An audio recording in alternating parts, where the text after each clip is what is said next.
ആടാ ശരിടാ, ഓക്കെടാ, ഓക്കെ ഓക്കെ. എന്തുവാടി നിങ്ങൾക്ക് നാണമുണ്ടോ മനുഷ്യ? എന്ത്? ഇതെന്തുവാ? എൻ്റെ പൊന്നഞ്ചു, ഇത് എൻ്റെ ഓഫീസിൽ വർക്ക് ചെയ്യുന്ന ആ കൊച്ചാ. ബർത്ത്ഡേ ഒക്കെ അല്ലേ, ഒരു സെൽഫി എടുത്തോളൂ ചോദിച്ചു. ഞാൻ എടുത്തോളാൻ പറഞ്ഞു. ചോദിച്ച ഉടനെ അങ്ങ് നിന്നു കൊടുത്തു, ചേർന്ന് നിന്നങ്ങ് എടുക്കുകയും ചെയ്തു. അപ്പോഴേക്ക് എൻ്റെ പൊന്നഞ്ചു, പിന്നെ എങ്ങനെയാടി പറ്റൂലെന്ന് പറയുന്നേ? വായില് നാക്കുകൊണ്ട് പറയണം, ബാക്കി എല്ലാ കാര്യത്തിനും നിങ്ങൾക്ക് ഭയങ്കര നാക്കാണല്ലോ. എടി എല്ലാ ദിവസവും കാണുന്ന ആളല്ലേ, എങ്ങനെ പറയുന്ന അർത്ഥം കുറിച്ച് പറ്റൂലെന്നൊക്കെ. ഇത്രയും കാലമായിട്ട് എൻ്റെ കൂടെ ഒരു ഫോട്ടോ എടുത്തോ നിങ്ങള്?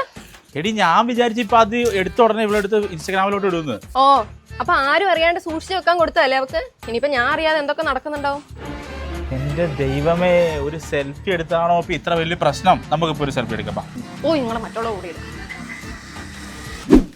ഇത്രയും കഴിവും അറിവും വിദ്യാഭ്യാസമുള്ള എൻ്റെ ഭാര്യ ഇത് മനസ്സിലാക്കൂലെന്ന് ഞാൻ ചിന്തിച്ചില്ല. അതെന്റെ തെറ്റ്.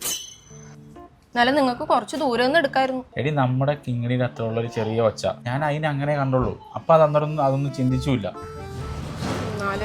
എന്നെ മനസ്സിലാക്കുന്ന ഇത്രയും നല്ലൊരു ഭാര്യ എനിക്കുള്ളപ്പോ ഞാൻ എന്തിനാ പേടിക്കുന്നത്? അല്ല, ഞാൻ ധൈര്യമായിട്ട് കൊച്ചിനോട് ഫോട്ടോ എടുത്തോളാൻ പറഞ്ഞേ.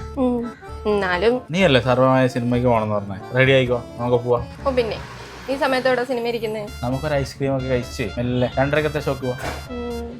ഞാൻ എന്നാ എന്റെ ബർത്ത്ഡേക്ക് കിങ്ങിണി എന്ന ഡ്രസ് ഇടാം അല്ലേ? അത് സൂപ്പർ അടി, അതന്നെ കേട്ടോ, അടിപൊളിയാ.